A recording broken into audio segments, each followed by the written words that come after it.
የአዋሽ ከተማ ታሪክ የሚጀምረው በ19ኛው ክፍለ ዘመን መገባደጃ አካባቢ ነው።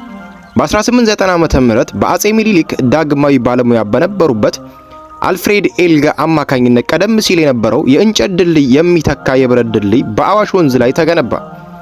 ድልድዩን ለመገንባት የሚያስፈልገው የብረት ማገዶች ከጅቡቲ ማጓጓዝ እጅግ አዳጋች የነበረ ቢሆንም ቁሳቁሶቹ እንደደረሱ ግን ግንባታው በ10 ቀናት ውስጥ ተጠናቀቀ።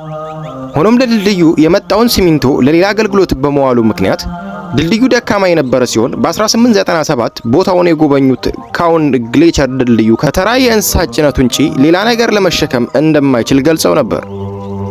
ከባህር ወለል በላይ በ988 ሜትር 3230 ጫማ ከፍታ ላይ የምትገኘው እቺ ከተማ በዋናነት ማደግ የጀመረችው በ1997 እንደ አውሮፓውያኑ አቆጣጠር የባቡር መስመሩ ቦታው ድረስ መድረሱን ተከትሎ በተከፈተው የባቡር ጣቢያ ዙሪያ ነበር።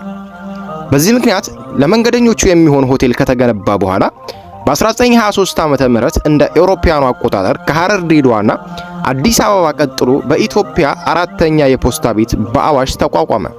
በጣሊያን ወረራ ወቅት ከተማዋ የፖስታ፣ የቴሌግራፍ፣ የሆቴልና የምግብ ቤት አገልግሎት ትሰጥ ነበር።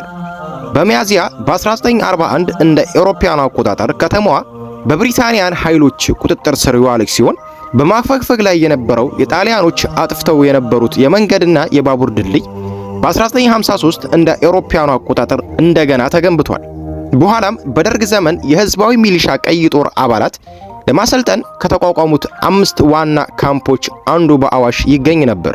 በስነ ህዝብ እድገቷ በኩል በ1994 እንደ አውሮፓውያኑ አቆጣጠር በነበረው የህዝብ ቆጠራ 8684 ነዋሪዎች የነበሯት ሲሆን በ2005 እንደ አውሮፓውያኑ አቆጣጠር በተደረገው ግምት የህዝብ ብዛቷ ወደ 11053 5748 ወንዶችና 5305 ሴቶች አድጓል። ከተማዋ በታሪኳ የተለያዩ አደጋዎች አስተናግዳለች።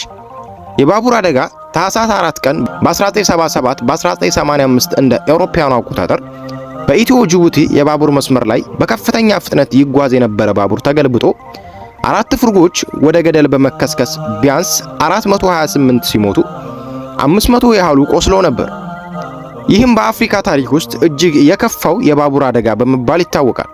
ስለተከታተላችሁኝ ስላዳመጣችሁኝ እጅግ በጣም አድርጌ ከልብ አመሰግናለሁ። ሌላ እንድሰራላችሁ የምትፈልጉት ነገር ካለ በኮሜንት አስቀምጡልኝ። መልካም ጊዜ ይሁንላችሁ። ባባይ